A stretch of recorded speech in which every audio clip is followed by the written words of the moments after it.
In this video, I'll guide you through how to create an Airtable account from scratch, step by step. Whether you're setting this up for work, school, or a personal project, by the end you'll be fully signed up, verified, and ready to start using Airtable. First, open your preferred web browser. This can be Chrome, Firefox, Safari, Edge, or whichever browser you normally use. In the address bar at the top, type airtable.com and press enter.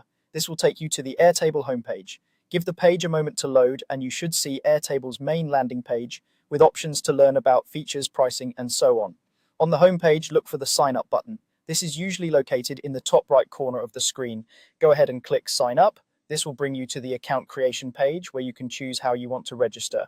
Here you'll see a few different options. You can enter an email address and create an account directly with Airtable, or you can choose to continue with Google, Apple, or Microsoft. If you prefer using an existing account and want a faster setup, you can click one of those options and follow the on-screen prompts. This will typically open a secure window asking you to sign into your Google, Apple, or Microsoft account and then authorize Airtable to use it.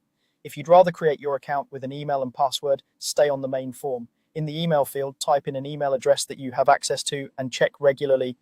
Make sure there are no typos because Airtable will send a verification link to this email.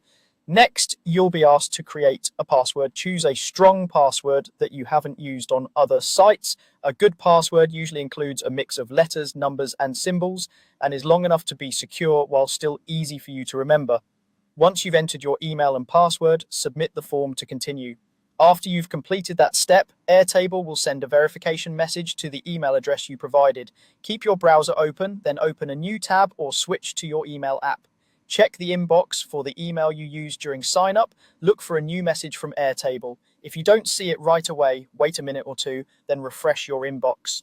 Also, check your spam or junk folder in case it was filtered there by mistake. When you find the email from Airtable, open it and look for the verification link inside the message. This link confirms that you own the email address and activates your account. Click the verification link. Your browser may open a new tab, or it may reuse an existing one, and you'll be taken back to the Airtable site. Once your email is verified, your account is officially active. From here, return to the Airtable website if you're not already there. Click Login, then enter the same email and password you used during sign up, or choose the Google, Apple, or Microsoft option you originally used. After logging in, you'll be taken into your Airtable workspace where you can start creating bases, exploring templates, and organizing your data. That's all you need to do to create your Airtable account and get started.